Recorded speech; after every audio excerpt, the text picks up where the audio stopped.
নমস্কাৰ আজি আমি গৈ আছোঁ ভালুকপুঙলৈ আৰু ভালুকপুঙত সুন্দৰ এটা পৰিৱেশ প্ৰাকৃতিক সৌন্দৰ্যৰ মাজেৰে আৰু আমি এই যিটো পথেৰে গৈ আছোঁ দুকাষে খুব সুন্দৰকৈ সেউজীয়া গছ গছনিৰে ভৰি আছে আৰু নামেৰীৰ যি ৰাষ্ট্ৰীয় উদ্যান সেই ৰাষ্ট্ৰীয় উদ্যানৰ কাষেৰে এই ৰাস্তাটো গৈছে আৰু ভালুকপুঙত খুব সুন্দৰ পৰিৱেশ আমি আজি আপোনালোকক দেখুৱাম।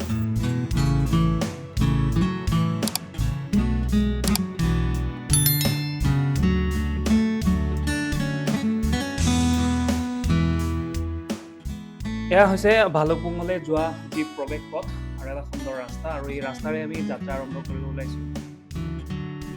দেখিয়ে ভাল লাগিছে দূৰ দূৰলৈ তাৰ চৌদিশে কেৱল সেউজীয়া আৰু যোৱাৰ সোঁকাষে আপুনি দেখিছে নামেৰী ৰাষ্ট্ৰীয় উদ্যানলৈ যোৱা এয়া পথ এখন গাড়ী ওলাই আহিছে, আমি গাড়ীখন দেখিছোঁ। আমি বাৰু আজি নামেৰীলৈ নাযাওঁ, কিন্তু নগ'লেও মই যিহেতু নামেৰীখন পাইছোঁ মই দুই এটা কথা কৈ থৈ দিওঁ। এইখন নামেৰী ৰাষ্ট্ৰীয় উদ্যান প্ৰথমতে অৱশ্যে নামেৰী সংৰক্ষিত বনাঞ্চলহে আছিলে আৰু তাৰ পাছত 1997 চনৰ 27 ফেব্ৰুৱাৰীত ৰাষ্ট্ৰীয় উদ্যান হিচাপে ঘোষণা কৰা হয়। কেতিয়াবা নামেৰীলৈ গ'লে আমি সবিশেষ দেখুৱাম। আৰু প্ৰথমতে আমি ভালুকপুঙত নোসোমাওঁ, কিছু দূৰ আগুৱাই গৈ আমি অৰুণাচলৰ যিটো মূল দুৱাৰ সেই মূল দুৱাৰলৈ আহিছোঁ আৰু তাৰ পাছত আমি ভালুকপুঙৰ যি পিকনিক স্পট সেই পিকনিক স্পট আপোনালোকক দেখুৱাম।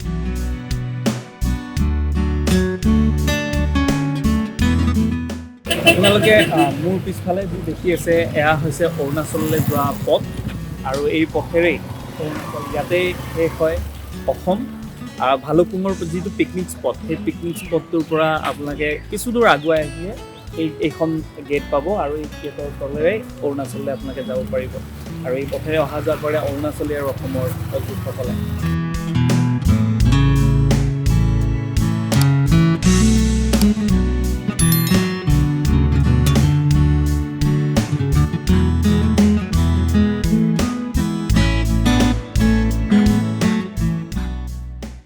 আমি আহি পাইছোঁ ভালুকপুং আৰু ভালুকপুং বুলি ক'লে সকলোৱে আহিব বিচাৰে, অৱসৰ বিনোদনৰ বাবে সকলোৱে আহিব বিচাৰে। এইখিনি সময় সঁচাকৈ ধুনীয়া ঠাই, অত্যন্ত নৈসৰ্গিক এটা পৰিৱেশ, কাৰণ সেউজীয়াৰ মাজত ইতিমধ্যে আপোনালোকক মই ৰাস্তাটো দেখুৱাইছোঁ যিটো পথেৰে আহিছোঁ।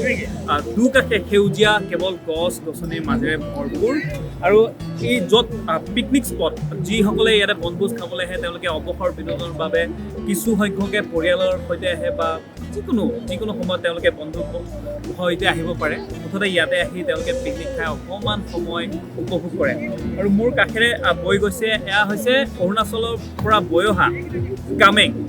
যেতিয়া অসমত প্ৰৱেশ কৰিছে এই কামেং নদীখন আৰু তাৰ পাছতে হৈ পৰিছে জীয়া ভৰালী আৰু জীয়া ভৰালী পাৰতে বৰ্তমান সোমাই আছোঁ। আমি দেখুৱাই যাম ইয়াৰে পৰিৱেশ।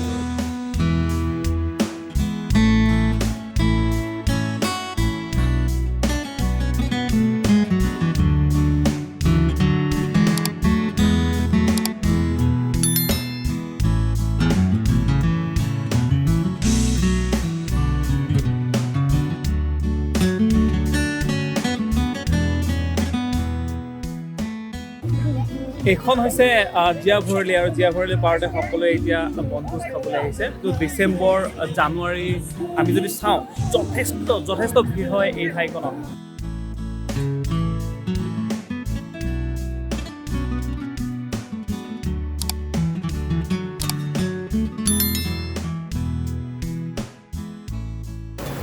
আপোনালোকৰ নিশ্চয় এই ভিডিঅ'টো চাই যথেষ্ট ভাল লাগিলে আৰু এইদৰে বিভিন্ন ভিডিঅ' পাই থাকিবলৈ আপুনি চাই থাকিব মোৰ এই চেনেল ভাস্কৰ svoyage।